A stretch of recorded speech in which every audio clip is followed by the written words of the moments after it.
Hi everyone, welcome to digital ji की classes. तो जैसा कि मैंने आप सभी को बोला था कि इतने दिनों से आप पढ़ रहे हो, आपने हिस्ट्री भी बहुत पढ़ा होगा, आपने ज्योग्राफी सारी क्लासेस या तो आपने मेरे पास से पढ़ा हो या कहीं से भी, बट अब बीच बीच में टेस्ट लेना बहुत ज़्यादा ज़रूरी हो चुका है ताकि आपको समझ में आए कि जो चीज़ें आप पढ़ रहे हैं उसका प्रीवियस ईयर क्वेश्चंस में कितना कॉन्ट्रीब्यूशन है। एंड ये जो पेपर है ये सबसे टफ अभी तक का सीटेट की हिस्ट्री में जो सबसे टफ क्वेश्चन पूछा गया है, चाहे वो एसएसटी हो चाहे कोई भी सब्जेक्ट हो, वही वाला क्वेश्चन पेपर है जो कि आपका हुआ था 20 अगस्त को। और ये वही है सोशल साइंस का पेपर है जिसकी वजह से 14 या 15 लाख बच्चों ने फॉर्म भरा था, अपीयर हुए थे, उसमें से केवल 1 लाख बच्चों का पेपर पास हुआ है।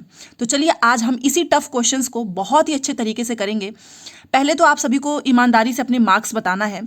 टोटल यहाँ पर मैं 50 क्वेश्चंस लेकर आई हूँ और 50 क्वेश्चन में से आप बताइएगा कि आपके कितने नंबर बने हैं।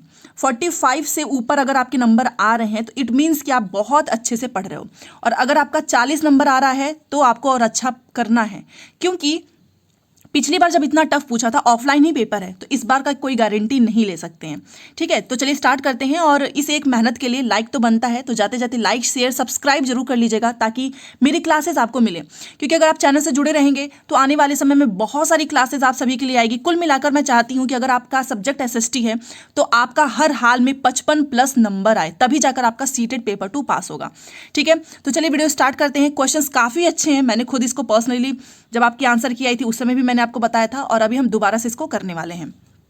तो चलिए देखिए, इसी तरीके से पेपर आपका एग्जामिनेशन हॉल में भी आपको मिलेगा। एक साइड आपका इंग्लिश रहता है, एक साइड आपका हिंदी रहता है, और यहाँ पर आप देख सकते हो पार्ट 3 है हमारा सोशल साइंस। तो चलिए, जिसे भी हिंदी इंग्लिश में कोई भी दिक्कत नहीं होगी, आमने सामने ही लिखा हुआ है। पहला क्वेश्चन ही इसका बहुत अच्छा पूछा गया कि निम्नलिखित मूल्यांकन संबंधी प्रश्न पर विचार करें। अब ये क्वेश्चन आपका असेसमेंट से है कि किस तरीके से असेसमेंट होगा।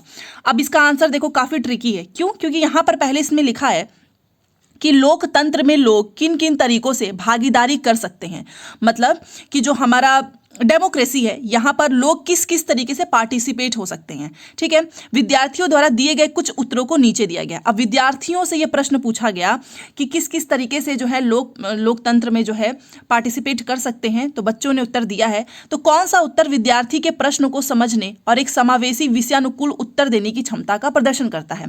तो ये 4 बच्चों ने उत्तर दिया है। अब आप इसमें से आपको बताना है कि कौन सा जो है ये हमको एक कॉम्प्रिहेंसिव और टू द पॉइंट आंसर बताता है। देखिए लिखा है टू द पॉइंट। तो यहाँ पर आप समझ गए होंगे कि हमको बच्चों का क्या समझना है कि विद्यार्थियों के प्रश्न को कि बच्चों ने प्रश्न को कितना समझा है। ठीक है, विषयानुकूल उत्तर देने की क्षमता, विषयानुकूल का मतलब टू द पॉइंट बच्चों ने कौन सा आंसर इसमें से दिया है। तो अब आपको बहुत देखिए, यहीं पर आपको एक आंसर मिल चुका होगा कि जब इसने लिख दिया ना टू द पॉइंट, तो बहुत लंबा चौड़ा आंसर तो होगा ही नहीं।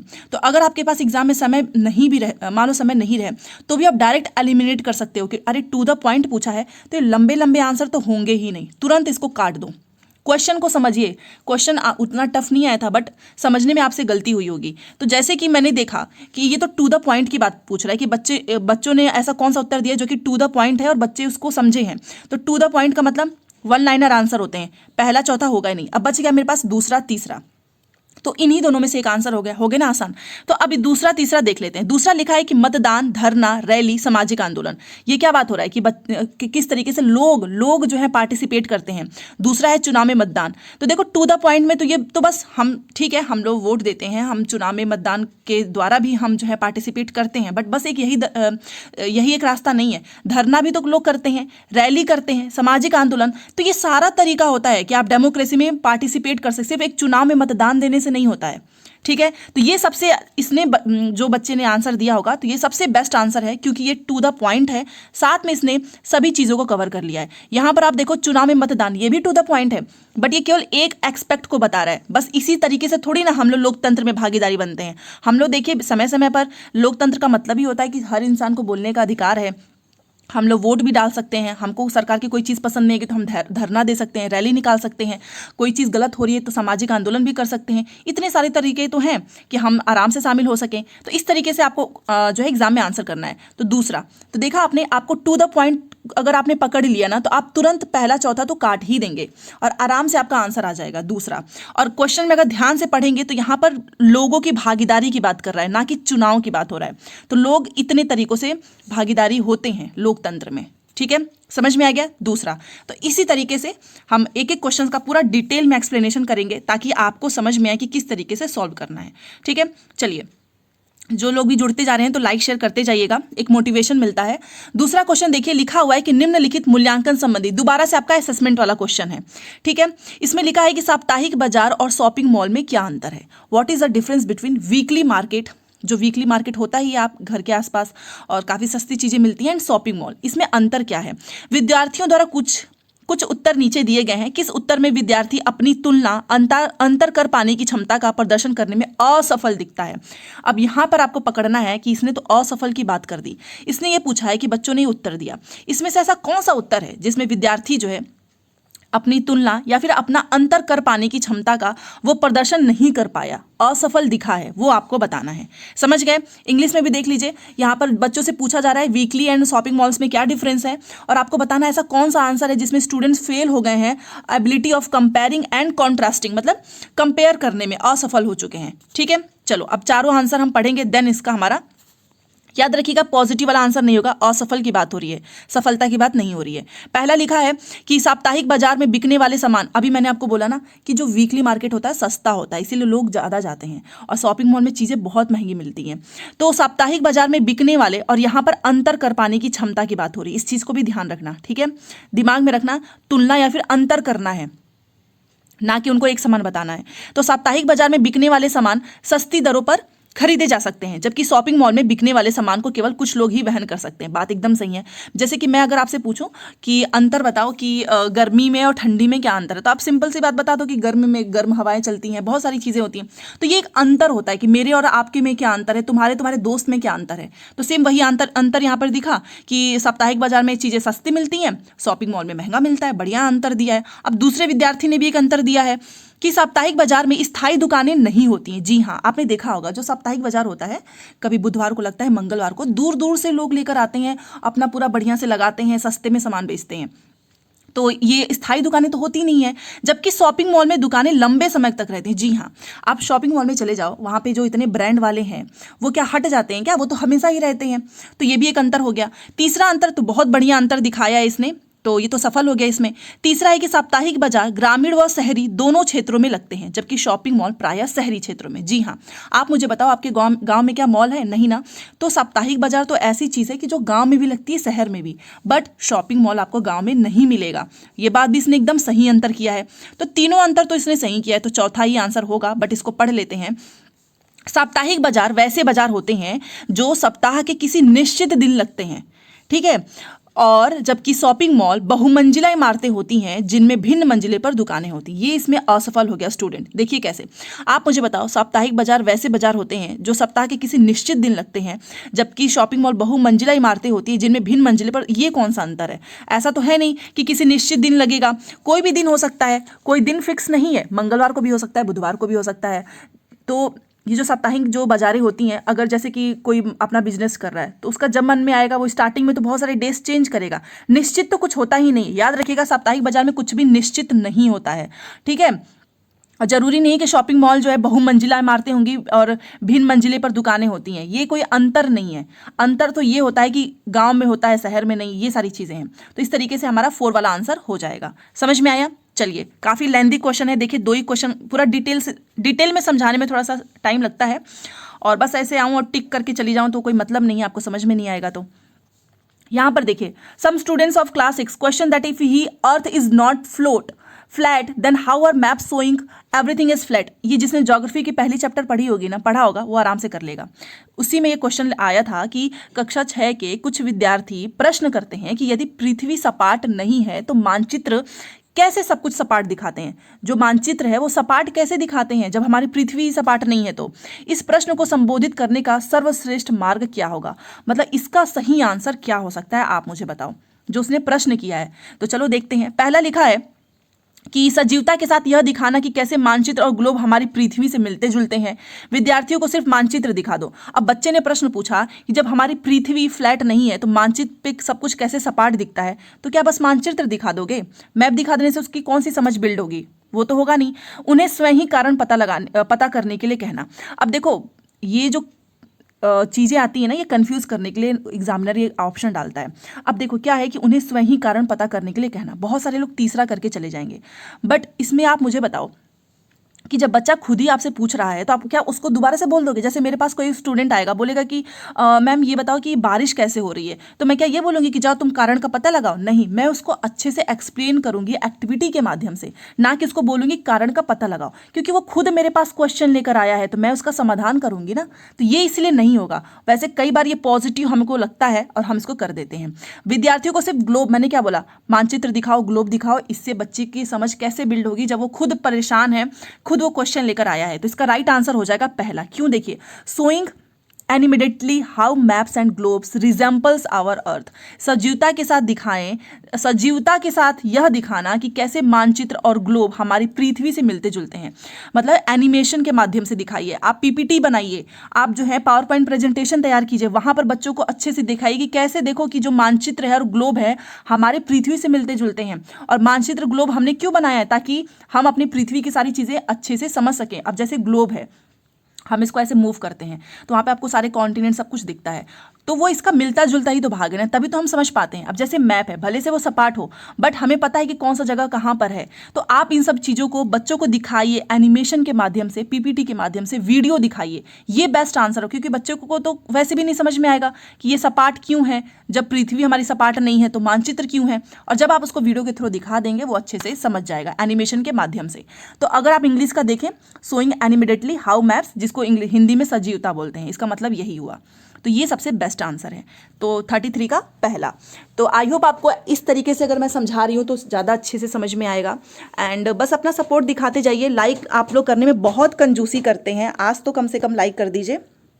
चलिए अब आगे चलते हैं, देखते हैं कितना हो पाता है। वैसे मैं 50 क्वेश्चन लेकर आई हूँ। 34 देखिए, निम्न कथनों को पढ़े तथा सही विकल्प का चयन करें। अब ये एजर्शन रीजन का क्वेश्चन तो हर बार आएगा। पहला लिखा है कि सामाजिक विज्ञान का कला के साथ परस्पर दृढ़ संबंध है, और तर्क में लिखा हुआ है कि चित्रकलाएं, मूर्तिकलाएं, प्रागैतिहासिक शिल्प कृतियां इत्यादि सामाजिक विज्ञान की कई शाखाओं के साक्ष्य प्रमाण को निरूपित करते हैं। तो इसका राइट आंसर क्या होगा? दोनों ही सही है। कैसे सही है अभी मैं आपको बताने वाली हूँ। इसका राइट आंसर होगा पहला, और ये व्याख्या भी सही है, क्योंकि जो हमारा सोशल साइंस है उसका स्ट्रॉन्ग कोरिलेशन है आर्ट्स के साथ। विदाउट आर्ट्स आप इसको थोड़ी ना रिलेट कर सकते हो। आपने सामाजिक विज्ञान पढ़ा है, आपने देखा होगा हर जगह अलग अलग उनकी कलाएं होती हैं जिसके बारे में हम पढ़े हैं। तो ये तो बहुत ही, इसका कोरिलेशन बहुत ही स्ट्रांग है सामाजिक विज्ञान का कला के साथ। बात तो एकदम सही है। दूसरा इसने बोला है कि पेंटिंग्स हो गई, इसका तर्क इसने दिया कि किस किस तरीके की कलाएं हैं। तो ऑब्वियस ही बात है, पेंटिंग है, स्कल्पचर्स है, प्री हिस्टोरिक है, आर्टिफैक्ट्स है, represent proof of many domains of social sciences. अलग अलग जो है इसके प्रमाण को निरूपित करने वाले हमको शाखाएं भी जो है प्राप्त हुई हैं। तो बात एकदम सही है, और इसका कला के साथ गहरा संबंध है, और इसने जो तर्क दिया है दोनों सही। ये आसान क्वेश्चन है, इसमें तो ज़्यादा कुछ है ही नहीं। दोबारा से आपका स्टेटमेंट 35 का क्वेश्चन लिखा हुआ है कि यहां पर देखिए, निम्न कथनों को पढ़ो और सही विकल्प का चयन करो। कथन ए लिखा है कि सामाजिक विज्ञान की प्रकृति साक्ष्य आधारित, अनुभविक और सत्यापनीय है। मतलब जो the nature of social science है वो एविडेंस बेस्ड है, एम्पेरिकल है एंड वेरीफिएबल है। जी हाँ, वो हमको, अब मुझे बताओ सामाजिक विज्ञान में जो चीज़ें हमको मिली हैं, जो जिसके बारे में हम पढ़ते हैं, चाहे वो हमारा ये हड़प्पा हो गया, मोहनजोदड़ो, ये सब क्या है? ये धोलावीरा, ये साक्ष्य ही तो हमें मिला है ना। ऐसा तो है नहीं कि अचानक से टपक गया, लोगों ने खुदाई की, बहुत सारी चीज़ें मिली। तो सामाजिक विज्ञान का नेचर ही है, वो साक्ष्य आधारित है, एविडेंस हमको मिलते गए, ठीक है, और अनुभविक है, और ये सत्यापनीय है, मतलब वेरीफिएबल है, सत्यापनीय है, जिसको हम बोलते हैं ना कि इसको वेरीफाई करो, वेरिफिकेशन करो, सत्यापित करो। तो ये सारी जो साक्ष्य मिले हैं ये वेरीफिएबल है, और सामाजिक विज्ञान का नेचर ही है एविडेंस बेस्ड। बात एकदम सही है, इसमें तो कोई डाउट ही नहीं होना चाहिए। बी लिखा है कि इसका अध्ययन प्रायः एकल घटना के बहुल व्याख्यान की ओर लेके जाता है। Its study often leads to multiple interpretation of a single event. Yes, एक चीज़ मिलता है ना, बट उसका व्याख्यान आप देखें मल्टीपल होता है, ठीक है। एक घटना मिलेगा बट उसका जो आप एक्सप्लेनेशन होगा, जो उसका बेसिकली वो कहा जाता है कि जैसे कि हमको कोई एक चीज़ मिली तो हम उसका मल्टीपल इंटरप्रिटेशन करते हैं। ये नहीं कि एक बार चीज़ मिल गई तो हम उसका एक ही करेंगे। तो इस तरीके से सामाजिक विज्ञान का जो नेचर है, जो सोशल साइंस हम पढ़ते हैं, वो एविडेंस बेस्ड है, साथ में ये मल्टीपल इंटरप्रिटेशन की तरफ लेकर जाता है। तो दोनों बातें एकदम सही हैं। तो अब हम जाएंगे चौथे के साथ, ए और बी दोनों सही हैं, ठीक है। यहाँ पर इसमें क्या किया है कि स्टार्टिंग में ही इसने पैडागोजी के क्वेश्चन डाल दिए हैं, आप देख सकते हो ये सारे पैडागोजी के क्वेश्चन हैं। अभी हिस्ट्री का क्वेश्चन आएगा। अब यहाँ पर देखो 36, थोड़ा सा फास्ट करने की कोशिश करते हैं क्योंकि 14 ही मिनट हुआ, इतने कम क्वेश्चन हुए हैं। यहाँ पर देखो रोजी का कथन का क्या परावर्तित करता है, व्हाट डज रोजीज स्टेटमेंट रिफ्लेक्ट। तो कुल मिलाकर रोजी ने जो चीज़ें बोली है वो किस तरफ इशारा करता है वो आपको बताना है। रोजी ने एक महिला का नर्स के रूप में तथा पुरुष का अभियंता के रूप में चित्र बनाया। मतलब रोजी ने क्या किया, एक वुमन नर्स है, कोई वुमन की तरह उसका मतलब महिला का उसने नर्स के रूप में फोटो बना दिया, और मैन उसका इंजीनियर बना दिया। अभियंता का मतलब इंजीनियर, इसलिए इंग्लिश भी देख लो, ठीक है। तो बेसिकली उसने क्या किया, ऐसा चित्र बना दिया कि महिला है तो वो नर्स होगी, पुरुष है तो वो इंजीनियर होगा। इसके पीछे का कारण पूछने पर उसने उत्तर दिया। तो लोगों ने पूछा कि तुमने ऐसा क्यों बनाया, महिला को नर्स बना दिया तुमने और मेल को तुमने इंजीनियर बना दिया। तो उसने बोला कि देखो महिलाएं जो है ना वो अच्छी नर्स होती हैं क्योंकि वे अधिक धैर्यवान, कोमल होती हैं, पेशेंस होता है उनके अंदर, जबकि विज्ञान में तकनीकी दिमाग की आवश्यकता होती है, जबकि साइंस में आपके पास एक टेक्निकल माइंड होना चाहिए, और महिलाएं जो है तकनीकी वस्तुओं का प्रयोग करने में सक्षम नहीं होती हैं। तो बेसिकली इसने क्या कर दिया है, आप मुझे बताओ यहाँ पर आपको ये क्या दिख रहा है, इसने एक स्टीरियोटाइप दोबारा से पैदा कर दिया कि लड़कियां जो होती हैं उनके पास टेक्निकल माइंड नहीं होता है, वो उतनी अच्छी नहीं होती हैं, लड़के होते हैं, और लड़कियां बड़ी कोमल होती हैं, पेशेंस होता है, इसलिए वो नर्स होंगी, तभी तो वो सेवा करेंगी। तो ये सीधा सीधा इसने बता दिया, इसने अपने स्टेटमेंट से ये जाहिर कर दिया कि ये एक रूढ़िवादी इसकी सोच है। तो ये क्या है, जेंडर स्टीरियोटाइप है। दूसरा स्क्रीनशॉट लेते जाना, बहुत अच्छा क्वेश्चन है, ठीक है। चलिए, विद्यार्थियों को भारत की चुनाव प्रक्रिया के बारे में सुपरिचित कराने के लिए निम्न में से कौन सी शिक्षा शास्त्री विधि श्रेष्ठ होगी। मतलब आपको फैमिलियराइज कराना है स्टूडेंट्स को about election procedure in India, मतलब हमारे भारत में किस तरीके से इलेक्शन होता है। तो which one of the following would be the best pedagogical method. तो सबसे अच्छा मेथड क्या होगा जिससे कि आप बच्चों को हमारे इंडिया में जो इलेक्शन होता है उसके बारे में फैमिलियर करा सकें, परिचित करा सकें। तो चलो देखते हैं, जो सबसे बेस्ट होगा वही हमारा आंसर होगा। विद्यार्थियों को उनके पड़ोस में चुनाव संबंधी सर्वे करने के लिए कहना कि चलो चुनाव हो रहा है तो पड़ोस में ही तुम लोग सर्वे कर लो। चलो ठीक है। कक्षा कक्ष में प्रतिनिधियों के लिए चुनाव का आयोजन करना। स्थानीय चुनाव पर कहीं पर चुनाव हो रहा है उसका बच्चों को कह दो कि देखो तुम इसका क्या करो, डॉक्यूमेंट्री बना लो, ठीक है। और 4 का है किसी विशेषज्ञ को व्याख्यान के लिए। अब विशेषज्ञ मतलब आप किसी को एक्सपर्ट को इनवाइट कीजिए, वो लेक्चर देगा, चला जाएगा। लेक्चर देने से क्या समझ में आएगा, सबसे अच्छा होता है कि बच्चों को प्रैक्टिकली आप वो करवाइए। हमारे इंडिया में किस तरीके से इलेक्शन होता है, अगर मैं उसका डिमॉन्स्ट्रेशन अपने क्लास में करा दूँ, ऑर्गेनाइज कर दूं एक तरीके से, तो क्या बच्चों को समझ में नहीं आएगा। किसी को मैं प्रधानमंत्री, जैसे कि वोटिंग किस तरीके से होती है, प्रधानमंत्री का चुनाव कैसे होता है, मुख्यमंत्री का कैसे होता है, तो ये अगर क्लास में कुछ बच्चों को मैं बना दूं कि तुम कुछ लोगों को आम इंसान, कुछ को प्रधानमंत्री, कुछ को मुख्यमंत्री, इस तरीके से बच्चे ज़्यादा समझेंगे। तो सबसे बेस्ट आंसर है कि कक्षा कक्ष में ही हमको प्रतिनिधियों के लिए चुनाव का आयोजन करना चाहिए। Organising an election in the class for class representative. तो अगर मैं क्लास में ही कुछ लोगों को प्रतिनिधि बना के इसका ऑर्गेनाइज करूं, इलेक्शन किस तरीके से होता है, तो क्या बच्चे अच्छे से समझेंगे नहीं। सबसे बेस्ट होता है किसी भी चीज़ को प्रैक्टिकली आप करें, ठीक है। चलिए, समझ में आ रहा हो तो लाइक शेयर कर दीजिएगा, कंजूसी मत करें। और 38 का देखते हैं। आदिवासी और चलवासी पशुचारियों के जीवन के प्रति विद्यार्थियों को संवेदनशील बनाने हेतु श्रेष्ठ संभाव्य अभ्यास होगा। मतलब the best possible practice for sensitising students. बच्चों को आपको संवेदनशील बनाना चाहिए, किसके प्रति, towards the life of tribals, जो ट्राइबल्स होते हैं उनके प्रति, जो आदिवासी होती हैं उनके प्रति, ताकि बच्चे मजाक न उड़ाएं कि अरे उनका पहनावा कैसा है। तो हमको बच्चों को संवेदनशील बनाना चाहिए ट्राइबल्स एंड जो नोमैडिक, जो पैस्टोलास्टिक जो होते हैं उनके प्रति, मतलब जो चरवाहे होते हैं। तो आप किस तरीके से बच्चों को संवेदनशील बनाएंगे, उसके लिए आप क्या करोगे कि बच्चे किसी का मजाक ना उड़ाएं, चाहे वो आदिवासी हो, चाहे वो चरवाहे हैं, चाहे कोई भी हो। तो इसका बेस्ट आंसर ही होना चाहिए। तो चलो देखते हैं। बकरवालों पर चलचित्र तथा वृत्त चित्र दिखाना। मतलब आप एक बच्चों को डॉक्यूमेंट्री दिखा दो, मूवी दिखा दो इनके प्रति। देखो कभी भी बच्चों को संवेदनशील बनाने के लिए हमको व्याख्यान और सेमिनार, जैसे मैं कुछ बोल दूं यहाँ पर वर्बली, तो आप क्यों संवेदनशील होंगे। बट अगर मैं कोई चीज़ ऐसी हुई है कि कहीं पे कोई घटना हुई और जो कि नहीं होना चाहिए, अन्याय हुआ है, और अगर मैं उसको फोटो आपको दिखा दूं, तो आप भले से किसी भी धर्म के हों, किसी भी कास्ट के हों, आपके मन में एक ह्यूमैनिटी वाली चीज़ आएगी कि नहीं, चाहे वो कोई भी धर्म हो, कोई भी जाति हो, गलत हुआ है और इसके साथ न्याय होना चाहिए। क्यों आपके अंदर का ये चीज़ आएगा, आपके अंदर ये चीज़ आएगी, क्योंकि आपने वो चीज़ देख ली, आपने वो मूवी के थ्रू, डॉक्यूमेंट्री के थ्रू आपने देखा कि किस तरीके से हो रहा है, तो आपके अंदर वो संवेदनशील आ जाएगा। बोलने से कुछ नहीं होता है, चाहे कोई लेक्चर दे के चला जाए। तो ये गलत हो गया। तीसरा है कि ग्रुप डिस्कशन। अभी मैंने आपको क्या बोला, डिस्कशन करने से क्या होगा, चर्चा करने से बच्चे संवेदनशील नहीं बनते हैं, ना ही पढ़ने से। सबसे बेस्ट चीज़ होती है कि आप बच्चों को स्क्रीनिंग अ मूवी, बच्चों को उसके आदिवासी चलवासियों से रिलेटेड एक मूवी दिखा दीजिए, डॉक्यूमेंट्री दिखा दीजिए, तभी तो बच्चा जो है संवेदनशील होगा। क्योंकि हम देख कर सुनकर ज़्यादा अच्छे से सीखते हैं। साथ में संवेदनशील बनाने के लिए उससे रिलेटेड, जैसे कि गरीबी क्या होती है। अब बच्चों को आप बता दीजिए कि देखो गरीबी होगी तो ये नहीं हो पाएगा, वो नहीं हो पाएगा। बट अगर आपने क्या किया कि आप एक गरीब इलाके में लेकर गए, वहाँ पर आपने बच्चों को दिखाया कि देखो ये इस तरीके से रहते हैं, तो वहाँ पर बच्चा सबसे ज़्यादा अच्छे से सीखता है, क्योंकि वो खुद देख रहा है अपनी आँखों से। समझ में आया? तो इस तरीके से आपको आंसर करना चाहिए। समझ गए होंगे आप 38 का पहला। ज़्यादा एक्सप्लेनेशन इसलिए देती हूँ ताकि आपके अंदर भी वो पैडागॉजी वाली समझ आती जाए, बिल्ट होती जाए। 39 का देखिए, विद्यार्थियों द्वारा जल के इस्तेमाल पर सामूहिक चर्चा करते समय शिक्षक को श्यामपट्ट का इस्तेमाल निम्न में से किस तरीके से करना चाहिए। मतलब while students are engaged in a group discussion on uses of water, विद्यार्थियों द्वारा जल के इस्तेमाल पर हो रहा है। आपने एनसीईआरटी का पढ़ा होगा, जिसमें हम लोग वाटर के ऊपर एक्सपेरिमेंट करते हैं। अगर जिसने एनसीईआरटी पढ़ी होगी वो बहुत अच्छे से समझ लेगा।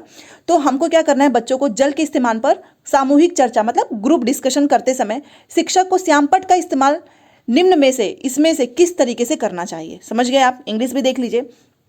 मुझे बच्चों को इंगेज करना है ग्रुप डिस्कशन में ऑन यूजेस ऑफ वाटर का यूज किस किस तरीके से होता है। तो a teacher should use the black board in which of the following manner. तो हमको, अगर मैं टीचर हूँ तो मैं किस तरीके से इसका यूज़ करूँगी अपने श्यामपट्ट का। तो इसके लिए 4 ऑप्शन हैं, तो चलो देखते हैं। पहला देखो लिखा हुआ है कि संकल्पनाएं विषय वस्तु और मुद्दों के आधार पर प्रतिक्रियाओं को व्यवस्थित करने में, मतलब अरेंजिंग रिस्पॉन्स, बच्चे जो भी रिस्पॉन्स कर रहे हैं, around concept, themes and issue, ये सारी चीज़ें तो मैं लिखूंगी ब्लैक बोर्ड पे। भले से बच्चों को ग्रुप डिस्कशन कराना है, बट जो भी उनका रिस्पॉन्स आएगा, जो भी कॉन्सेप्ट होंगे, जो भी थीम्स होंगे, इश्यूज होंगे, वो तो मैं ब्लैक बोर्ड पे लिखूंगी। ब्लैक बोर्ड को कभी खाली थोड़ी ना छोड़ना चाहिए कि बच्चे कुछ आंसर बता रहे हैं, आप उसको लिख ही नहीं रहे हो। दूसरा है, वे विद्यार्थी जो कक्षा में होनहार माने जाते हैं उनकी प्रतिक्रिया को लिख देना। ये तो अपने आप में गलत। हर बच्चा समान है, कोई बच्चा तेज है, अच्छा है, बस उसी के आंसर को मैं लिखूं तो फिर मैं टीचर ही तो टीचर फिर तो डिग्रेड कर रहा है बाकी के स्टूडेंट्स को। ठीक है, तो ये तो गलत हो गया। तीसरा है, विद्यार्थियों की बातों को सुनना लेकिन उनका अभिलेखन आवश्यक नहीं है। आप बस बच्चों की बातों को सुनो, आप उनको लिखो मत, ये भी गलत है। हमको रिकॉर्ड करना चाहिए। Recording every word said in the discussion, चर्चा में कही गई हर बात को, ऐसा भी नहीं है कि वो बोल रहा है मैं ये कर रहा हूँ, ये एक एक बात को लिखना जरूरी नहीं है। सबसे बेस्ट क्या होता है कि संकल्पनाएं हैं, जो कॉन्सेप्ट हैं, जो विषय वस्तु हैं, मुद्दों के आधार पर जो प्रतिक्रियाएं आ रही है, जो रिस्पॉन्स आ रहा है बच्चों का, वो लिखते जाइए। जैसे कि अगर आप बच्चों से पूछो कि ये बताओ आपने वाटर का इस्तेमाल आप किन किन तरीकों से करते हैं, वाटर हमारे लिए क्यों ज़रूरी है, तो बच्चा बताएगा पौधों के लिए, हमारे लिए, पीने के लिए। तो ये पॉइंट्स को आपको लिखना चाहिए। तो ये हमारा पहला हो गया सही। ठीक है, चलिए अब ये देखिए, आप खुद देखो कितने लेंदी क्वेश्चन हैं कि कोई क्या ही, तभी तो समय नहीं मिलता एग्जामिनेशन हॉल में। यहाँ पर देखिए, आपराधिक न्याय प्रणाली का पाठ खत्म होने पर एक शिक्षक उच्च प्राथमिक कक्षाओं के विद्यार्थियों को जिला न्यायालय ले जाता है। यह अभी जैसे मैंने बताया कि गरीबी दिखानी है तो आप गरीब क्षेत्र में लेकर जाओ, उसी तरीके से आपराधिक न्याय प्रणाली के लिए वो क्या किया टीचर, जिला न्यायालय लेके चला गया। तो यह अवलोकन निम्न में से किस उद्देश्य को पूरा करता है। बहुत आसान क्वेश्चन है। A teacher takes students of upper primary classes, upper primary class के स्टूडेंट्स को टीचर क्या करता है, डिस्ट्रिक्ट कोर्ट लेकर जाता है after finishing the lesson on criminal justice system. मतलब एक टीचर जो है चैप्टर पढ़ा रहा है क्रिमिनल जस्टिस सिस्टम, उसके बाद से वो बच्चों को लेकर चला गया डिस्ट्रिक्ट कोर्ट। तो ये which of the following objectives are most appropriate for the visit, visit कराने का पर्पज क्या है, इन तीनों में से सबसे बेस्ट वाला आपको बताना है। तो आसानी से आप समझ जाएंगे इसका आंसर क्या होने वाला है। न्यायालयों के प्रकार का अनुभव करना, वकीलों, न्यायाधीशों और कर्मचारियों की भूमिकाओं पर बातचीत करना। अब भाई मैं पढ़ा रही हूँ क्रिमिनल जस्टिस सिस्टम, तो मैं डिस्ट्रिक्ट कोर्ट क्यों लेके जाऊंगी, ताकि बच्चों को एक्सपीरियंस हो ना कि किस तरीके से काम होता है कोर्ट में। इंटरेक्ट विद लॉयर्स, बच्चे लॉयर्स के साथ इंटरेक्शन करेंगे, जजेस and staff on the roles they play, मतलब हर इंसान जो डिस्ट्रिक्ट कोर्ट में है उन सभी से रिलेटेड एक्सपीरियंस देना चाहूँगी बच्चों को, कि बच्चे खुद देखें, खुद से सीखेंगे तो ज़्यादा समझेंगे। समझ में आ गया? तो ए तो एकदम सही है।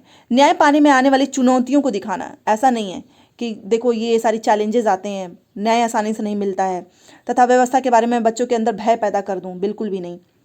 विभिन्न मुकदमों में फंसे लोगों की परेशानियों को दिखाकर बच्चों को मैं डरा दूं, ठीक है, और उन्हें कानून मानने के लिए मैं प्रोत्साहित करूं, ये भी नहीं। तो आप समझ सकते हैं पहला ही होगा, ठीक है। एक्सपीरियंस कराना है, दैट्स इट। कोई चीज़ मैं पढ़ा रही हूँ, फील्ड विजिट कराने के लिए भी लेके जा सकती हूँ कहीं भी। कोई जैसे कि आप समुद्र के बारे में पढ़ा रहे हैं तो समुद्र पे तो लेके जा नहीं पाएंगे, कभी ऐसा समय मिला बीच पे बच्चे जा रहे हैं, वहाँ पे आप सिखा सकते हैं। तो ये एक्सपीरियंस का काम होता है, ठीक है। ए हो गया। आप देख सकते हो इस वाली जो ये सेट ई है, तो इसमें पहले ही इन्होंने पेडागोजी के क्वेश्चन डाले हुए हैं।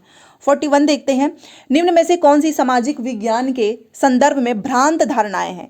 Which of the following are the prevailing misconceptions about social science? Social science के बारे में कौन सा एक मिसकंसेप्शन है, आप मुझे बताओ। तो चलो देख लेते हैं। पहला देखिए 41 का लिखा हुआ है, 41।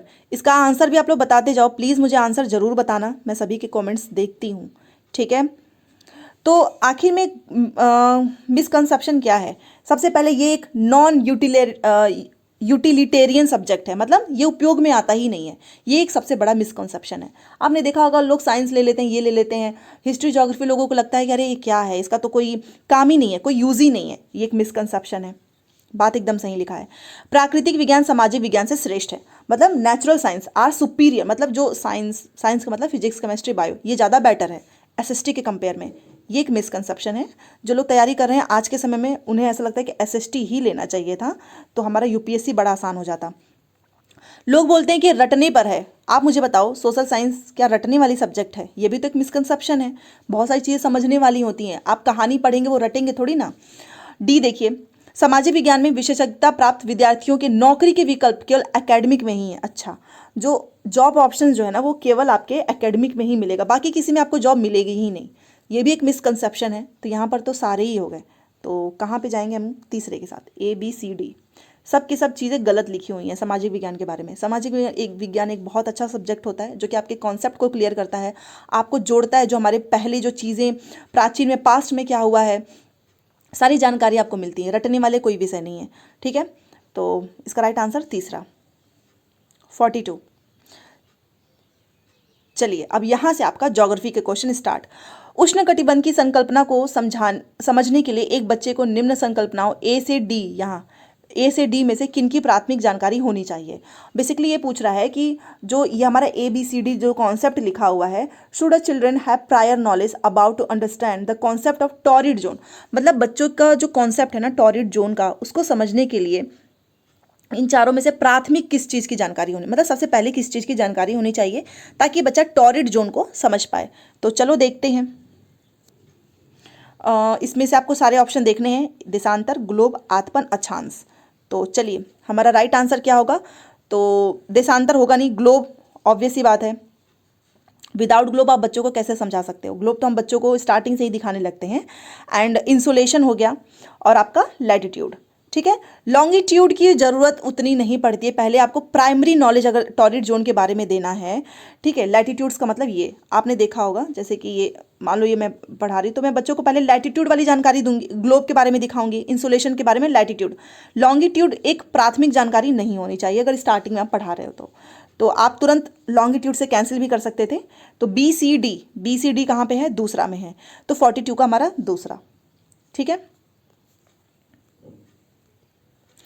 43 देखिए, निम्न कथनों को पढ़ें तथा सही विकल्प का चयन करें। Assertion, reason.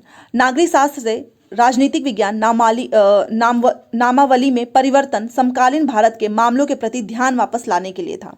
मतलब ये बोल रहा है कि जो चेंज था ना in nomenclature from civics to political science was to bring back the focus towards issues of contemporary India, मतलब जो समकालीन भारत के मामलों के प्रति ध्यान जो है वापस लाने के लिए था, इसीलिए हमने नागरिक शास्त्र से राजनीतिक विज्ञान नामावली में परिवर्तन, इसका मेन रीजन ये था ताकि हम इन सभी मामलों पे, मतलब जो समकालीन भारत है ना, इसके प्रति ध्यान वापस ला सकें। चलो ठीक है। तर्क लिखा हुआ है कि ब्रिटिश राज के प्रति भारतीयों में बढ़ती अनिष्ठा की पृष्ठभूमि में औपनिवेशिक काल के समय भारतीय स्कूल पाठ्यचर्या में नागरिक शास्त्र आया था। तो देखते हैं देखिए, ये तो पहला इसने बोल दिया कि हम उस तरफ ध्यान लाना चाहते थे, इसलिए हमने ये परिवर्तन इसलिए हुआ। दूसरा इन्होंने तर्क दिया है कि civics appeared in the Indian school curriculum during colonial period against the background of increasing disloyalty among Indians toward the British राज। तो क्या ये बात सही है? तो अगर आपने पढ़ा होगा, पॉलिटी वगैरह अभी स्टार्ट तो नहीं किया है मैंने, बट मैं आपको बताना चाहूँगी दोनों बातें सही हैं, क्योंकि जो ब्रिटिश राज था उसके प्रति भारतीयों में जो बढ़ती अनिष्ठा थी ना, उसकी अनिष्ठा की जो पृष्ठभूमि थी, उसमें औपनिवेशिक काल के समय भारतीय स्कूल पाठ्यचर्या में नागरिक शास्त्र आया था। तो ये बात एकदम सही है। तो आप इसको नोट भी कर सकते हैं, क्योंकि यहाँ पर कुछ फैक्चुअल चीज़ों को भी इसमें ऐड किया हुआ है। तो अगर आपको ये पता है कि नागरिक शास्त्र जो है उस समय आया हुआ था, देन आप आराम से कर लोगे। तो ए तर्क भी सही है और ये भी सही है, तो 4। ठीक है, तो 43 का हमारा 4 हो गया। ये आप खुद देख सकते हो। आप मुझे बताओ, इतने लंबे लंबे क्वेश्चन हैं कि पढ़ते समय ही आधा तो इंसान भूल जाए। चलो 44 देखते हैं। निम्न में से कौन सी गतिविधियां बच्चों में समाज में महिलाओं के काम को लेकर आलोचनात्मक सोच विकसित करने में मदद करता है? ये 3 ऑप्शन पढ़ो, फिर नीचे से आपको सही विकल्प का चुनाव करना है। मतलब ये जो एक्टिविटीज़ दी गई हैं would help children to critically think about women's work. मतलब जो महिलाएं हैं समाज में उनका क्या काम है, इसके बारे में बच्चा क्रिटिकली सोच पाए। इस तीनों में से कौन सा बेस्ट आंसर है? तो चलिए पहले हमको चारों पढ़ना होगा, उसके बाद से हम नीचे जाएंगे। ठीक है, पहला लिखा है कि विद्यार्थियों को महिलाओं व पुरुषों में बराबरी के महत्व पर बल देते हुए नारे लिखने के लिए कह दो कि चलो तुम लोग नारे लिखो, जोर जोर से चिल्ला चिल्ला के बोलो बराबरी वाले। ये कौन सा क्रिटिकली का मतलब जहाँ पे आप ब्रेन स्टॉर्मिंग कर रहे हैं, दिमाग से सोच रहे हैं आप अलग अलग एस्पेक्ट में। तो ये तो नारे वाला तो रटने वाली चीज़ें हो गई। बी लिखा है कि विद्यार्थियों को यह निरीक्षण करने के लिए कहो कि महिलाओं और पुरुषों को अलग अलग कितना फुर्सत का समय मिलता है और इसके बारे में विचार करना कि ऐसा क्यों है। मतलब कि जो महिलाएं होती हैं 24 घंटा काम करती हैं, उनके काम की कोई वैल्यू नहीं है, उनको फुर्सत कहाँ है। बट एक पुरुष है, वो बाहर जाता है, काम करके आता है, तो उसको इतना पता है कि घर जाऊंगा, आराम से चाय पीऊंगा, कॉफ़ी पीऊंगा, आराम करूंगा। महिलाओं के पास फुर्सत नहीं है, अगर वो वर्किंग है तो भी नहीं है, क्योंकि बाहर काम करेगी, घर आएगी, घर के काम भी देखना है। बट हाँ, पुरुष को फुर्सत मिल जाती है। तो इस तरीके से आप विचार करो, मतलब जैसे बच्चे अलग अलग चीज़ें लिखेंगे। यहाँ पर मैंने आपको एक एग्जांपल दिया है। कहीं पर यह भी हो सकता है कि महिलाओं को फुर्सत मिल रही है, पुरुषों को नहीं मिल रहा है। तो दोनों चीज़ें, स्टीरियोटाइप नहीं होना है कि पुरुष को ही सारी फुर्सत मिल रही है, ऐसा नहीं है। बहुत जगह महिलाओं को भी मिलती है और बहुत जगह जो है पुरुषों को मिलती हैं। तो इस तरीके से बच्चे अपने विचार लिखेंगे और ऐसा क्यों है ये रीज़न भी फाइंड करेंगे। तो चलो ठीक है, कि मान लो कोई ऐसा फैमिली है जहाँ पे महिलाएं बाहर का काम करती हैं, घर का नहीं करती हैं, तो ऐसा रीजन भी बताओ। सी लिखा है विद्यार्थियों को छात्राओं के विद्यालयों में उपस्थिति संबंधी आंकड़ों को दिखाना और इसका उनके नौकरी पाने के अवसरों पर पड़ने वाले प्रभाव के बारे में चर्चा करने के लिए कहें। अगर आप गांव वगैरह में गए होंगे, प्राइमरी स्कूल में आपने देखा होगा, वहाँ पे जो गर्ल्स होती हैं वो स्कूल नहीं आती हैं। कई बार जब मैं ऐसे बात होती है तो मैं उनसे पूछती हूँ कि आप लोग स्कूल क्यों नहीं आते हो। पता है आप लोग हमेशा, आप लोग को मैं बताना चाहूँगी, वो हमेशा एक चीज़ बोलते हैं कि हमें घर का काम करना होता है। बहुत सारी वीडियोस भी वायरल होती हैं इससे रिलेटेड। लड़के तो भले से वो स्कूल आएंगे, बट जो लड़कियां होती है ना, घर वाले ही उनको आगे पढ़ने के लिए मौका नहीं देंगे। वो क्या करेंगे, लड़कियों से काम करवाना स्टार्ट कर देंगे, बहुत कम एज में उनकी शादी करा देंगे। तो इस तरीके से वो नौकरी कहाँ उनको मिल रही है, तो यही तो हो रहा है प्रभाव। तो आंसर एकदम बेस्ट है BC। ठीक है, तीसरा। चलिए अब ये हो गया और देखते हैं कितना क्वेश्चन और हो पाता है, क्योंकि टाइम आप देख सकते हो अभी इतना डिटेल में ये क्वेश्चन ही दिया हुआ है, क्या कर सकते हैं। 45 आप मुझे बताओ ये कितना लेंदी क्वेश्चन है। 45 में है शासन व्यवस्था के विषय पर। यहाँ पर देखिए, शासन व्यवस्था के विषय पर कक्षा लेते समय विद्यार्थियों में सामाजिक जागरूकता और आलोचनात्मक विचार कौशल दोनों विकसित करने के लिए निम्न में से किस प्रश्न को पूछा जा सकता है। शासन व्यवस्था का मतलब government, while taking a class on the topic of government, मतलब हमारी जो सरकार है, हमारी जो शासन व्यवस्था है, which of the following questions can you pose to students to encourage both social awareness and critical thinking skills। मतलब इन चारों क्वेश्चंस में से मैं ऐसा कौन सा क्वेश्चन जो है बच्चों के सामने रखूंगी, ताकि बच्चे जो हैं, बच्चों को मैं एनकरेज करना चाहूँगी ना शासन के प्रति, गवर्नमेंट के प्रति, ताकि बच्चों के अंदर सोशल अवेयरनेस आए और क्रिटिकल थिंकिंग आए। बेसिकली इसका पॉजिटिव सा आंसर होना चाहिए। तो 4 ऑप्शन हैं, चलो चारों पढ़ लेते हैं 45 का। और इसमें देख लेते हैं। पहला लिखा है कि राजतंत्र और लोकतांत्रिक सरकार के बीच अंतर। देखो अंतर से कौन सा बच्चे के अंदर क्रिटिकल थिंकिंग आएगी, खत्म कर दो। और सरकार की क्या विशेषताएं हैं, इससे बच्चों के अंदर कौन सा सोशल अवेयरनेस आ जाएगा, आप मुझे बताओ। तीसरे चौथे में से ही एक होगा हमारा, 2 आंसर खत्म। तो चलिए 45 का है हमने देखा कि महामारी के दौरान जो हमारा अभी कोविड का ही आप देख लो, जो पैंडेमिक आया था, स्वास्थ्य व्यवस्था का बोझ चिकित्सकों और अगुआ स्वास्थ्य कर्मियों पर विषम रूप से ज्यादा पड़ा। क्या आपके विचार में बेहतर सेवा शर्तों की मांग को लेकर सरकार के समक्ष उनका प्रदर्शन करना जायज है? अपने उत्तर का समर्थन कारण सहित कीजिए। मतलब आपने देखा होगा, we saw how the pandemic had disproportionately place the burden of health care on doctors and front line workers। Doctor के ऊपर और जो फ्रंट लाइन वर्कर्स थे उनके ऊपर सबसे ज़्यादा इसका बोझ था। Do you think any protest organised by them demanding better working conditions from the government is justified? Support your answer with reasons. मतलब सिंपल सा आंसर है कि पैंडेमिक के समय में हमारा जो व्यवस्था है गवर्नमेंट का, वो ऐसा है कि जब पैंडेमिक आई तो सारा बोझ एक डॉक्टर और एक फ्रंट लाइन वर्कर्स के ऊपर चला गया। तो क्या आपको ऐसा लगता है कि हमें सरकार से डिमांड करनी चाहिए कि जो वर्किंग कंडीशन है उसको आप सही करें, सही होनी चाहिए? तो ये तो एकदम बेस्ट आंसर है। और अपने उत्तर का समर्थन कारण सहित कीजिए। तो मैं ऐसा क्वेश्चन पूछ सकती हूँ बच्चों से, बहुत ही अच्छा क्वेश्चन है ये। उसके बाद से 4 लिखा है कि आपने यह देखा कि वर्षा ऋतु में जब भी बारिश होती है आपके घर के आसपास जल जमाव हो जाता है। आप अपने पड़ोसियों के साथ मिलकर इस समस्या का समाधान निकालने का फैसला करते हैं। स्थानीय, राज्य या केंद्र में किस स्तर की शासन व्यवस्था के पास आप शिकायत करेंगे? देखो क्वेश्चन तो सही है, बट इसमें क्या किया कि इसका समाधान निकालने के लिए मैं क्या कर रही हूँ, अपने पड़ोसियों के साथ मिलजुल के काम कर रही हूँ। यहाँ पे गवर्नमेंट की तो बात ही नहीं आई और क्वेश्चन सीधे गवर्नमेंट से रिलेटेड है। आप देखिए ना, शासन से। और सबसे बेस्ट तो यही है ना कि हमारा कैसा गवर्नमेंट, हमारी शासन व्यवस्था कैसी है कि कोई चीज़ आती है तो उसमें से सबसे ज़्यादा प्रॉब्लम डॉक्टर्स को ही, फ्रंट लाइन वर्कर्स को। तो कुछ ना कुछ यहाँ पर डिमांड हम कर सकते हैं। तो ये बेस्ट आंसर है क्योंकि यहाँ पर गवर्नमेंट की बात हो रही है और इसमें गवर्नमेंट की बात ना करके सीधे पड़ोसियों से हम समाधान कर सकते हैं कि देखो तुम पानी ऐसे बाहर ना निकालो, ये सारी चीज़ें हैं। तो इसका तीसरा हो जाएगा। आप देख सकते हो क्वेश्चन कितना अच्छा पूछा हुआ है अगस्त वाले पेपर में। चलो एक तो आया छोटा सा क्वेश्चन। 46 देखिए, एक शिक्षिका अपनी पाठ योजना के लिए अपेक्षित अधिगम उद्देश्य इस प्रकार लिखती है। विद्यार्थी साप्ताहिक बाजार की तुलना शॉपिंग कॉम्प्लेक्स के साथ कर, अभी हमने पढ़ा, जो हमने पहला क्वेश्चन था ना, शॉपिंग कॉम्प्लेक्स और साप्ताहिक बाजार, वही वाला है क्वेश्चन, बस शॉर्ट में दिया हुआ है कि साप्ताहिक बाजार की तुलना शॉपिंग कॉम्प्लेक्स के साथ करने में सक्षम होंगे। इस उद्देश्य के लिए विद्यार्थियों को अपना कौन सा कौशल जो है वो प्रदर्शित करने की आवश्यकता होगी? बहुत अच्छा क्वेश्चन है, बताइए इसका क्या होगा? इसका राइट आंसर आपको समझ में आ जाना चाहिए था, एनालाइज, विश्लेषण। अगर मैं आपसे बोलूं कि आप किसी चीज़ में तुलना कर रहे हैं तो आप पहले तो एनालाइज करोगे ना, तभी तो करोगे। तो इससे क्या होगा, ये जो चीज़ मैंने पूछी बच्चों से, इसे विद्यार्थियों को अपना विश्लेषण प्रदर्शित करने की आवश्यकता होगी। डिटेल में इसको समझाने की जरूरत नहीं है क्योंकि अभी हमने पहला पढ़ा ही था। हो गया 46 का तीसरा।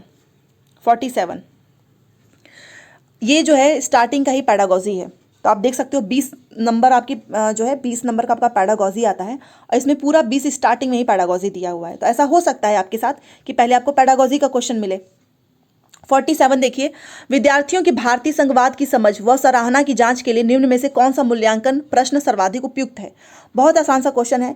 विच of the following assessment question is the most appropriate to test students understanding appreciation of India federalism? मतलब कि भारत का जो, हमारा इंडिया का जो फेडरलिज्म है, इसमें से सबसे बेस्ट वाला आंसर कौन सा होगा जहाँ पे बच्चे इसको ज़्यादा अच्छे से जो है समझ पाएंगे? इसकी सराहना की जाँच के लिए, मूल्यांकन करने के लिए सबसे बेस्ट वाला कौन सा होगा? तो चलो देखते हैं।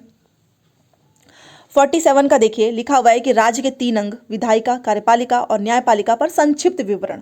ये इससे कौन सी समझ में आ जाएगी? ये तो होगा नहीं। शासन व्यवस्था के 3 स्तर कौन से हैं? देखो, जो डायरेक्ट टू द पॉइंट वाले आंसर ना कभी भी आपकी समझ, आपका उससे रिलेटेड नहीं होते हैं, क्रिटिकल थिंकिंग से रिलेटेड नहीं होते हैं, तो आप उसको तुरंत काट दिया करो। आपके विचार में क्या होता यदि हमारी राज्य और स्थानीय शासन व्यवस्था नहीं होती और सभी फैसले केंद्र से लिए जाते? सबसे बेस्ट आंसर होता है, मतलब कि अगर हम एक मुख्यमंत्री होता ही नहीं, एक प्रधानमंत्री होता, हर स्टेट का वही सब कुछ देखता, तो क्या होता इससे? संघवाद को परिभाषित कीजिए। ये परिभाषा वाली चीज़ें सही नहीं होती हैं। तो सबसे बेस्ट आंसर है, जहाँ पे मैं बच्चों की भारतीय संघवाद की समझ व सराहना की जांच कर सकती हूँ, इस प्रश्न से मैं बच्चे से पूछूंगी कि बच्चों ये बताओ, अगर हमारा राज्य और स्थानीय शासन व्यवस्था नहीं होती और सभी फैसले सेंटर से होते, केंद्र से होते, तो क्या प्रभाव होता है इसका? हर बच्चा अलग अलग क्वेश्चन, अलग अलग आंसर देगा, वहाँ से उसकी सोच मुझे पता चलेगी। सबसे बेस्ट होगा तीसरा। ठीक है, चलिए 48, मूल्यांकन संबंधी निम्नलिखित प्रश्न पर विचार करें। एक लोकतांत्रिक देश को संविधान की जरूरत क्यों होती है? निम्न में से कौन सा उत्तर दर्शाता है कि विद्यार्थी प्रश्न को समझा नहीं? याद रखिएगा, समझा नहीं है। इस पे ध्यान दीजिएगा। मतलब consider the following assessment question, ये मैं क्वेश्चन यहाँ पर है। Why does a democratic country need a constitution, मतलब हमारे देश को संविधान की जरूरत क्यों है। मैं ऐसा क्वेश्चन पूछूंगी बच्चों से कि बताओ हमारे देश को, एक लोकतांत्रिक देश है हमारा, इसको संविधान की जरूरत क्यों होती है, क्यों हम संविधान का हर चीज़ संविधान से ही उठा। आपने देखा होगा कभी किसी का मौलिक अधिकार, किसी चीज़ का हनन होता है जो कि संविधान में लिखा हुआ है, तो बेसिकली संविधान की जरूरत तो है हमें। तो निम्न में से कौन सा उत्तर दर्शाता है कि विद्यार्थी ने प्रश्न को समझा नहीं। अब बच्चे अलग अलग यहाँ पर उत्तर दिए हैं, तो इससे मैं समझ लूँगी कि अच्छा मतलब अभी तक बच्चों के अंदर संविधान इसके बारे में कॉन्सेप्ट क्लियर नहीं हुआ है। तो चलो देखते हैं। पहले बच्चे ने बताया, विद्यार्थी सी है, होगा उसका कोई नाम, संविधान यह सुनिश्चित करता है कि कोई प्रबल समूह अशक्त समूहों पर अपनी शक्ति का प्रयोग ना करे। ये समझ गया, क्योंकि संविधान ही हमें ये बताता है कि किसी गरीब, किसी भी आप जाति, धर्म, इन सभी के बेस पे किसी के साथ आप गलत नहीं कर सकते हो, वहां पर आप अपनी शक्ति का प्रयोग नहीं कर सकते हो। दूसरा, इसमें देखिए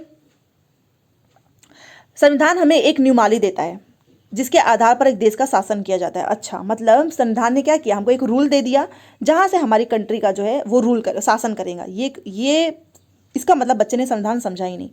संविधान हमारा कोई नियमावली नहीं देता है। तीसरा है कि संविधान में वे नियम समाविष्ट हैं जो सुनिश्चित करते हैं कि अल्पसंख्यक उस किसी भी चीज़ से वर्जित ना हो जो बहुसंख्यकों को नित्य उपलब्ध है। मतलब सभी को सभी चीज़ मिलनी चाहिए, वो चाहे पढ़ाई का अधिकार हो, हर एक चीज़ का अधिकार, चाहे वो रोजगार का अधिकार हो। एक विद्यार्थी ने बोला कि संविधान उन नियमों को पेश करता है जो हमारी राजनीतिक नेताओं द्वारा सत्ता के दुरुपयोग से रक्षा करते हैं। जी हाँ, कोई दुरुपयोग नहीं कर सकता है, उसके लिए हमारा संविधान है। कौन नहीं समझा है चारों स्टूडेंट्स में से, तो वो है दूसरा, यही इसका आंसर हो जाएगा, क्योंकि संविधान एक नियमावली नहीं है जिससे कोई शासन करेगा। ठीक है, चलो 49 देखिए। जितना हो पाएगा उतना कर लेंगे 1 घंटे में, बाकी के जो भी बचे रहेंगे हम उसको पार्ट वाइज में कर लेंगे। ठीक है, अभिकथन देखिए, असर्शन एंड रीजन। विद्यार्थियों को चित्रों के द्वारा दुनिया के अलग अलग क्षेत्रों के भिन्न भिन्न प्रकार की वनस्पतियों के बारे में समझने हेतु एक स्क्रैप बुक आप सभी के पास होगा, आपने भी बचपन में किया होगा, एक कारगर तरीका है। मतलब ये बता रहा है कि विद्यार्थी जो है वो चित्रों के द्वारा दुनिया के अलग अलग क्षेत्र, मान लो कोई भी जगह का आप नाम ले लो, वहाँ पे किस प्रकार की वनस्पति होती है, इसके लिए बच्चों ने क्या किया है, स्क्रैप बुक तैयार किया है। तो क्या ये एक अच्छा तरीका है। रीज़न दिया है कि ये जो हमारा स्क्रैप बुक होता है इसका मूल्यांकन उसमें इस्तेमाल विभिन्न सामग्रियों के मूल्य के आधार पर ही किया जाना चाहिए। तो बताइए इसका राइट आंसर। देखो ये बात एकदम सही है, बट इसने यहाँ पर एक चीज़ गलत लिख दी कि जो स्क्रैप बुक का मैं मूल्यांकन इस तरीके पे करूँगी कि जो बच्चे ने सामग्री इस्तेमाल की है उसके मूल्य के आधार पर, कितना महंगा कितना सस्ता। जी नहीं, मैं बच्चे का एफर्ट देखूंगी, मेहनत देखूंगी, प्राइस टैग ये सारी चीज़ें मैं नहीं देखूंगी। तो ये बात तो एकदम गलत है, ए सही है। तो पहले के साथ जाएंगे। ठीक है, ये 20 नंबर की पैडागॉजी है जो कि पूछी जाती है इसमें, आप देख सकते हो कितना अच्छा पूछा हुआ है। विद्यार्थियों के तथ्यात्मक ज्ञान की जांच के लिए, मतलब बच्चों का जो फैक्चुअल नॉलेज है उसके लिए किस तरीके के प्रश्न पूछे जा सकते हैं। जैसे कि मुझे बच्चों से पूछना है कि हमारे प्रधानमंत्री कौन है, मुख्यमंत्री कौन है, किस राज्य के हैं, इसके लिए मैं किस तरीके का प्रश्न पूछूंगी। तो चलो देखते हैं।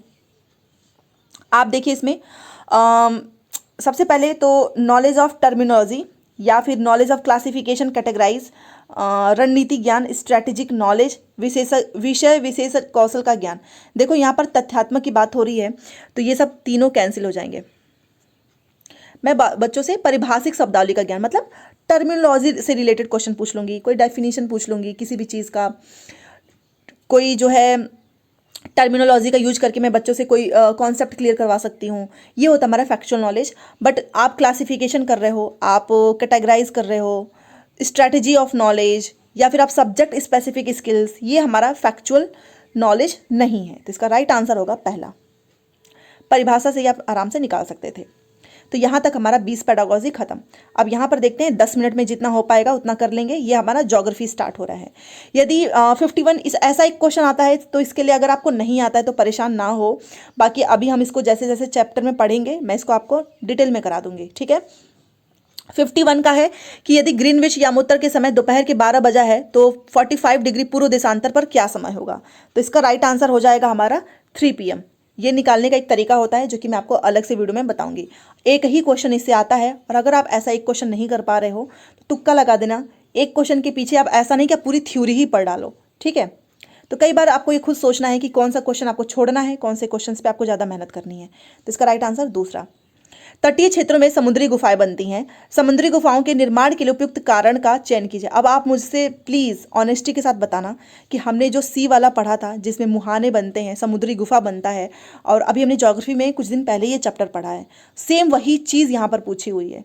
आप बताओ, ये अगस्त का पेपर है, तो कौन बोलता है कि पेपर इतना टफ आता है? अगर आपने एनसीईआरटी पढ़ी है तो पेपर टफ नहीं है, याद रखिएगा, एनसीईआरटी पढ़ी है तो पेपर टफ नहीं है। तटीय क्षेत्रों में आपने देखा होगा कि मैंने आपको ऐसे दिखाया था कि देखो नीचे ऐसे गुफा की तरह बना हुआ है, समुद्री गुफाएं बनी थी। तो समुद्री गुफाओं, ये कैसे बन गई समुद्री गुफा, ये भी मैंने आपको बताया था। बताओ इसका आंसर क्या होगा, प्लीज़ सभी लोग बताना। और हम लोग उस समय तरंग के बारे में ही पढ़ रहे थे, तो तरंगों द्वारा अपर्दन एवं निक्षेपण के कारण, ठीक है। Erosion and deposition of waves detail में मैंने बताया है, जिसने क्लासेस नहीं देखा है जरूर देखो, आप हर एक क्वेश्चन करके आओगे, इतना मैं कह सकती हूँ। Sea caves are formed in coastal area, select the suitable region for formative of sea caves.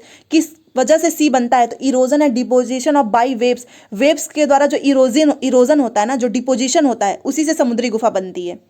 समझ में आया? अब आपको समझ में आएगा कि जो चीज़ आप पढ़ रहे हो वो आपको कहीं भी नहीं मिलेगा, ठीक है। बाकी एनसीईआरटी क्लासेस कल से कंटिन्यू फिर से हो जाएंगी। आज मैं चाहती थी टेस्ट लेना। यहाँ पर देखिए 53, स्थान परिवर्तन से प्राकृतिक वनस्पति में भी परिवर्तन होता है, ये भी हमने पढ़ लिया है। सदाबहार वृक्ष भूमध्यवर्ती प्रदेश के समीप ही क्यों उगते हैं? ये क्वेश्चन ये है कि जो नेचुरल वेजिटेशन है ना, वो वेरी करता है from place to place. So why do evergreen trees grows near equatorial region? जो हमारा भूमध्य रेखा, इसके आसपास ही क्यों जो है एवरग्रीन ट्री जो हैं वो ग्रो होते हैं? तो इसका आप रीज़न बताओ। आसान है, बताइए इसका सही आंसर। हैवी रेनफॉल और हाई टेम्परेचर की वजह से। जो भूमध्य रेखा के आसपास का टेम्परेचर सबसे ज़्यादा हाई होता है, मैंने आपको बार बार पढ़ाया है, और सबसे ज़्यादा बारिश भी होती है। इसी वजह से बारिश होगी तो ऑब्वियस ही बात है, पेड़ तो आए होंगे ही, तो दूसरा इसका सही हो जाएगा। ये भी हमने पढ़ लिया है, ये सब ज्योग्राफी है। अक्षांशों के बारे में निम्न में से कथनों पर विचार करें। तो ये तो फैक्चुअल वाला क्वेश्चन है, आपको बताना है लैटिट्यूड्स के बारे में कौन सा सही है। तो चलो देख लेते हैं। वैसे इसका राइट आंसर आपका दूसरा होगा। आप अगर आपको पता है तो आप आराम से कर लोगे। आपने देखा होगा, ये मान लो मैं यहाँ पर ऐसे बना रही हूँ, ये बीच में भूमध्य रेखा है, यहाँ पर आपका कर्क रेखा होता है, ये जो नॉर्थ का इलाका है, और यहाँ पर आपका मकर रेखा होता है, ये हमारा साउथ कहा जाता है, ठीक है। दक्षिणी गोलार्ध, ये आपका उत्तरी गोलार्ध है, ये दक्षिणी गोलार्ध। तो जो मकर रेखा होती है वो आपकी दक्षिणी गोलार्ध से होकर गुजरती है, और जो आपकी कर्क रेखा होती है वो आपकी उत्तरी गोलार्ध से। इतना आपको समझ में आ गया? तो अब आप आराम से निकाल लोगे। पहली बात तो ये है, अक्षांश के बारे में पूछ रहा है, लैटिट्यूड्स के बारे में, तो ये आपका आंसर होगा नहीं, ठीक है, और ना ही आपका ये होगा। अक्षांश के बारे में पूछ रहा है तो मकर रेखा दक्षिणी गोलार्ध से, अभी मैंने आपको बताया, ये आपका दक्षिणी गोलार्ध है और ये आपका उत्तरी गोलार्ध है। मकर रेखा दक्षिणी गोलार्ध से गुजरती है और कर्क रेखा उत्तरी गोलार्ध से। तो इसने यहाँ पर गलत लिख दिया है। ये दूसरा तो सही है कि मकर रेखा दक्षिणी गोलार्ध से होकर गुजरती है। चौथा देखो उल्टा लिख दिया, कर्क रेखा दक्षिणी गोलार्ध से। कर्क रेखा तो आपका उत्तरी गोलार्ध से, ऊपर वाले से जाती है ना, यहाँ पे उत्तरी गोलार्ध से जाती है। तो इसका राइट आंसर हो जाएगा दूसरा। बहुत आसान था ये तो। 55, ग्लोब को दो बराबर भागों में बांटने के लिए खींची गई काल्पनिक रेखा को क्या कहते हैं? ये भी मैं आपको क्वेश्चन करा चुकी हूँ और हमने इसको डिटेल में पढ़ा है। आप मुझे बताओ। आप अभी तो मैंने आपको बताया विषुवत रेखा, जिसको हम भूमध्य रेखा भी बोलते हैं, इक्वेटर, ये है ग्लोब। इसको दो बराबर भागों में बांटने के लिए ये जो बीच में लाइन है उसको क्या बोलते हैं? इसी को तो विषुवत रेखा बोलते हैं, इसी को भूमध्य रेखा बोलते हैं, इक्वेटर बोलते हैं। बहुत आसान सा क्वेश्चन था पहला। ज्योग्राफी के एनसीईआरटी अगर आपने पढ़ लेंगे ना तो आपका पूरा कॉन्सेप्ट क्लियर हो जाएगा। निम्न में से ग्लोब के बारे में सही कथन का चयन करो। अब जिसने ग्लोब के बारे में पढ़ा होगा वो आराम से कर लेगा। ग्लोब पर अक्षांश और देशांतर खींचे गए हैं। जी हाँ, अक्षांश और देशांतर खींचे गए हैं, एकदम सही है। यह अपने अक्ष पर झुकी हुई अवस्था में थोड़ी सी टिल्टेड होती है। ग्लोब अगर आपने देखा हो थोड़ी सी टिल्ट होगी अपने एक्सिस पे। बात एकदम सही है। और अपने मार्क्स जरूर बताना, ठीक है। यह पृथ्वी का वास्तविक प्रतिरूप है। जी हाँ, ये एक ट्रू मॉडल है अर्थ का। ये भी बात सही है। यह अंडाकार आकृति में, जी नहीं, ओवल शेप में नहीं है। तो डी गलत है, बाकी के बी, ए, बी, सी सही है। तो हमारा क्या होगा? 4। तो 56 का आपका 4 हो गया। चलो, वायुमंडल भी हमने चैप्टर खत्म कर दिया है। तो जितने लोग भी इस क्लास को देख रहे हैं अटेंडेंस लगा देना कि ये जो चीज़ें मैं आपको क्वेश्चन सॉल्व करा रही हूँ ये हमने एनसीईआरटी में कवर किया है या नहीं। और अगर आपको सच में लगता है कि जो क्लासेस मैंने ली है वो सच में बहुत ही ज़्यादा वैल्यूएबल है तो लाइक कर सकते हैं आप। 57 का देखो तीसरा क्वेश्चन, देखो ये वाला आपका। Stratosphere has ideal conditions for flying aeroplane. कितना आसान सा क्वेश्चन पूछा है कि समताप मंडल की परिस्थितियां हवाई जहाज उड़ने के लिए आदर्श होती हैं, इसका सही कारण का आपको चुनाव करना है। तो बताओ क्यों स्ट्रेटोस्फियर में ही प्लेन वगैरह उड़ते हैं, आप मुझे बताओ इसका रीज़न क्या है। क्योंकि सिंपल सी बात है, वहाँ पे बादल मौसम संबंधी घटनाएं होती ही नहीं है, तभी तो, इसमें तो ज़्यादा सोचना भी नहीं है। तीसरा यहाँ पर मिलान करना है और मुझे पता ही आप आराम से कर लोगे। ओजोन परत आपको पता है समताप मंडल में होता है। और ए का हो गया तीसरा, आप एलिमिनेट करने पे ज़्यादा एग्जाम में फोकस किया करो, क्योंकि वहाँ पे आपको अपना नॉलेज नहीं दिखाना है कि अरे मेरे को तो सब आता है, नहीं, समय बचाना है। तो ए का तीसरा है तो ख़त्म करो, ये भी ख़त्म, ये भी आगे ना 4 आंसर। इस पर तुरंत गोला बनाओ और आगे बढ़ो। ये नहीं कि अब एक बार बी का भी मिला लेता हूँ, एक बार सी का भी मिलाता हूँ, एक बार डी का भी मिलाता हूँ, ज़्यादा सेटिस्फैक्शन हो जाएगा तो उस चक्कर में आपका ज़्यादा टाइम भी जाएगा। ठीक है, तो ओजोन परत आपका समताप मंडल हो गया, रेडियो प्रेषण आपका बाह्य वायुमंडल हो गया, मौसम संबंधी घटनाएं आपका क्षोभ मंडल में होता है और पतली वायु होती है हमारी बहिर्मंडल की। तो हो गया ना इसका आंसर 4। आपको भी ऐसे करना है एग्जाम में। ठीक है, चलिए हमने ये भी पढ़ लिया है। ये देखिए, आई थिंक जो हमारा लास्ट क्लास था हम लोगों ने महासागरीय धाराओं के बारे में पढ़ा था। गल्फ स्ट्रीम मैंने आपको नाम भी बताया था, लैब्राडोर हो गया, ये सारी चीज़ें मैंने आपको बताई हुई हैं। तो आप मुझे बताओ, gulf stream is a warm, आपको पता है कि गल्फ स्ट्रीम जो है वो गर्म महासागरीय जल धारा है। क्यों, इसका रीज़न क्या है? बहुत आसान है, अभी हम लोगों ने डिस्कस किया। अरे क्योंकि भूमध्य रेखा के निकट उत्पन्न होती है और भूमध्य रेखा के पास जो है ना सबसे ज़्यादा टेम्परेचर हाई होता है, तो इसी वजह से गर्म महासागरीय जलधारा है। बहुत सिंपल सा इसका आंसर था 4। अब आप मुझे बताओ, क्या बोलोगे कि जो पेपर हुआ था वो टफ हुआ था? कितने आसान क्वेश्चन है, पढ़ के जाओगे तो सब हो जाएगा। Match of the following 60 question देखिए, और हमारा 60 तक हो चुका है। तो देखती हूँ मैं इसको यहीं पे ख़त्म करूँ या आगे लेके चलते हैं।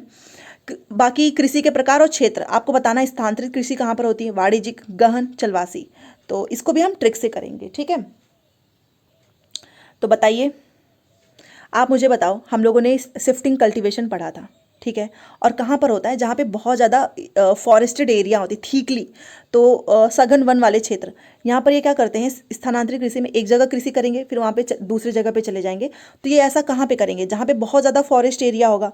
तो एक आपका हो गया तीसरा। तो चलो ख़त्म करते हैं, ये भी गया, ये भी गया, ये भी गया, आंसर आ गया। और जब जो आपका कमर्शियल जो ग्रेन फार्मिंग होती है वो आपका कहाँ पे होता है? वो आपका होता है शीतोष्ण घास के मैदान में। और जो आपका इंटेंसिव जो कृषि होती है वो आपका कहाँ पे होता है? तो वो आपका होता है सघन जनसंख्या वाले क्षेत्र में। और चलवासी वाला तो ऑब्वियस ही बात है, जो अर्ध शुष्क और शुष्क प्रदेश में। तो आप इसका स्क्रीनशॉट ले सकते हो। और हमारा 60 का हो गया दूसरा। ठीक है, चलिए आगे चलते हैं। और ये वाला भी हम लोगों ने पढ़ लिया है। ऊर्जा संसाधन के बारे में पढ़ा ही था हम लोगों ने, एनर्जी रिसोर्स के बारे में। बट यहाँ पर असत्य चीज़ आपको बतानी है, गलत वाली चीज़ बतानी है। ठीक है, तो चलो देखते हैं गलत क्या लिखा हुआ है। बायोगैस ग्रीन हाउस प्रभाव का कारण होती है। यस, हम लोगों ने जब पढ़ा था ग्रीन हाउस ग्लोबल वार्मिंग, जब हम पढ़ रहे थे तो वहाँ पर ये चीज़ लिखी हुई थी कि जो बायोगैस है वो ग्रीन हाउस प्रभाव का कारण होती है। तो ये बात सही है। सौर ऊर्जा नवीकरणीय ऊर्जा होती है, मतलब सोलर एनर्जी तो ऑब्वियस ही बात है, रिन्यूएबल एनर्जी है, ये भी बात सही है। विंड एनर्जी जो है नॉन पोल्यूटिंग है, तो ये बात भी सही है। ज्वारीय ऊर्जा लिखा हुआ है समाप्य होती है। जो टाइडल एनर्जी है वो एग्जॉस्टिबल है, नहीं, ये भी तो आपका रिन्यूएबल है, तो ये बात असत्य है। तो तीसरे के साथ जाएंगे। ठीक है, चलिए 62 देखिए, निम्न में से यातायात का कौन सा साधन अधिक दूरी में भारी एवं बड़े आकार वाले सामानों को ढोने के लिए सबसे सस्ता है? बहुत ही आसान क्वेश्चन है, जल मार्ग। इतनी बार तो पूछता है, भारी है, बड़े आकार वाले सामान को ढोना है, तो उसके लिए सबसे सस्ता तो जल मार्ग ही है पहला। अपने पर्यावरण को बचाने के लिए जिस प्रकार के संसाधनों का हमें अधिक उपयोग करना चाहिए वह क्या है? पर्यावरण को बचाना है तो इस तरीके से आंसर आपको यहाँ पर सोचना होगा। तो बताइए, जो रिन्यूएबल सोर्स है ना, अब जिसे हम रिन्यूएबल कर सकते हैं वही तो है जिससे हम अपने पर्यावरण को बचा सकते हैं। दूसरा, जो रिन्यूएबल नहीं होगा वो उससे तो नुकसान ही होगा। ह्यूमन मेड रिसोर्सेज जो फैक्ट्रियाँ हैं ये सब क्या है? ये तो ज़्यादा हमारे पर्यावरण को नुकसान पहुँचा रही हैं। अबायोटिक रिसोर्सेज भी हैं। सबसे बेस्ट आंसर क्या है? रिन्यूएबल, दूसरा। ठीक है, चलिए, जैसे कि सोलर एनर्जी। 64, ये लोग बीच बीच में पेडागोजी के क्वेश्चंस बहुत डाले हुए हैं, तो इसको खत्म करते हैं। 64 वाला, एक कक्षा गतिविधि के समय शिक्षक ने विद्यार्थियों से आदिवासी जैसे दिखने वाली गुड़िया का चयन करने के लिए कहा। अधिकांश विद्यार्थियों ने क्या किया, रंग बिरंगे कपड़े पहने हुई, सिर पर मुकुट लगाए, नृत्य मतलब डांस करने वाली जो मुद्रा है उसमें गुड़िया उठा ली। तो ये व्यवहार क्या दिखा रहा है, आप मुझे बताओ।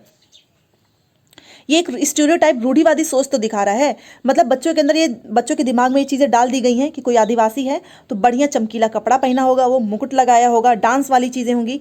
तो इसका मतलब ये एक स्टीरियोटाइप है और ऐसा हमें कोई भी एक्टिविटीज़ अपने क्लास में नहीं करना चाहिए। दूसरा